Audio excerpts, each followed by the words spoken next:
Welcome to Relationship Helpers. This is Laura Ketchy.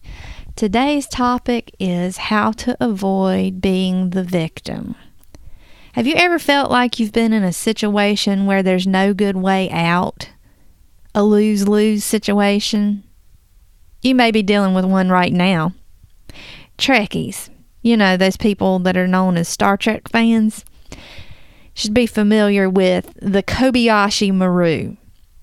Flight Command cadets for the Starfleet were tested using the Kobayashi Maru simulator.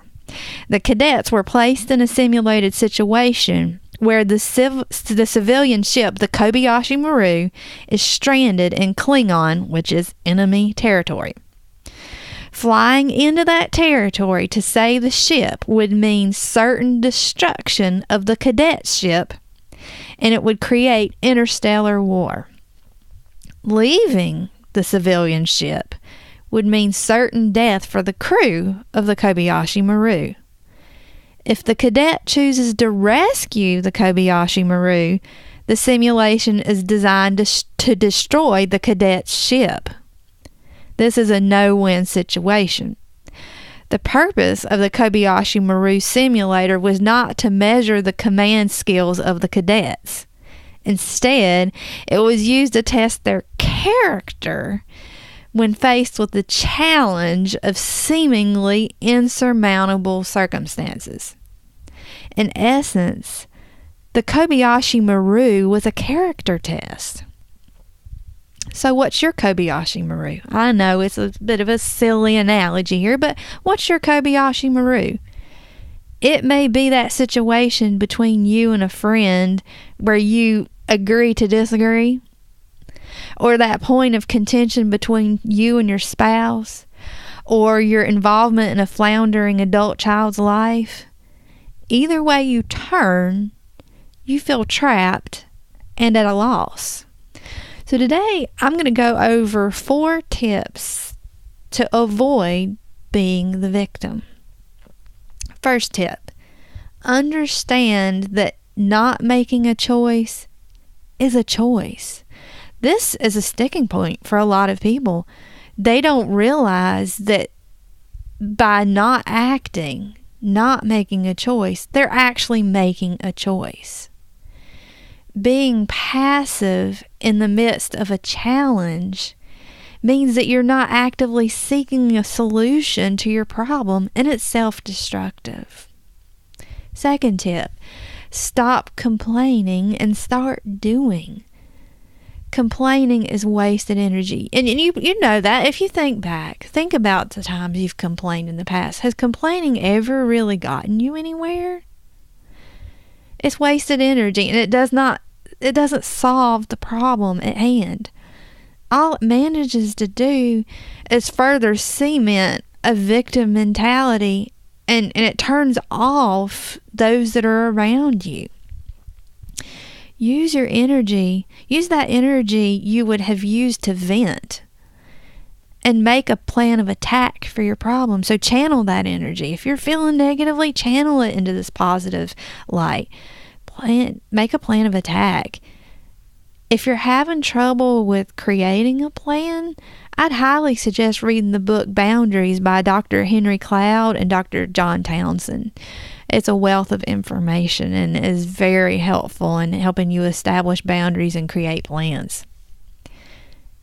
Tip number 3, recognize how you have projected blame on the others. This is another difficult one because this can be a lifelong pattern for you where maybe you have blamed others.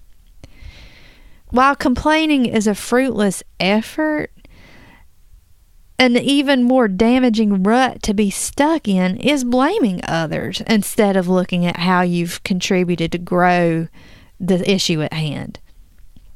You will continue to struggle with relationship issues if others feel blamed when they're around you. So think about that. If you're complaining a lot and you're projecting that blame on the other people, they're not going to want to be around you, and it's going to create relationship difficulties. It's going to cause issues. So being able to recognize that you've done this to be able to recognize that you are projecting the blame, that puts you in the position of being able to change that behavior. Awareness is always the first good step. Now, the fourth tip to avoid being the victim: accept responsibility for your choices and decisions. This kind of piggybacks on number 3. When you have that awareness that you're projecting the blame, now you can accept responsibility for your choices and the decisions you've made and how you've acted towards others. Notice when you want to blame someone, and instead of pointing your finger towards them, look at what you've done. This may mean apologizing to someone for how you've hurt them. It's amazingly freeing. It's so freeing. It's such a freeing experience to release yourself from the negativity that comes from holding blame towards others. Another perk is that your relationships will improve in the process as people feel safer around you. I hope today's topic of victim mentality and how to avoid becoming the victim has been enlightening to you and has provided you with some helpful tips. I welcome your feedback on today's topic. What are your thoughts on victim mentality and how to avoid being a victim? Visit us at www.relationshiphelpers.net, where you'll find our show notes, but also give us a listen on iTunes, and while you're there, rate and review us. Let us know what you think of today's show. Your feedback will help provide us with content that you want.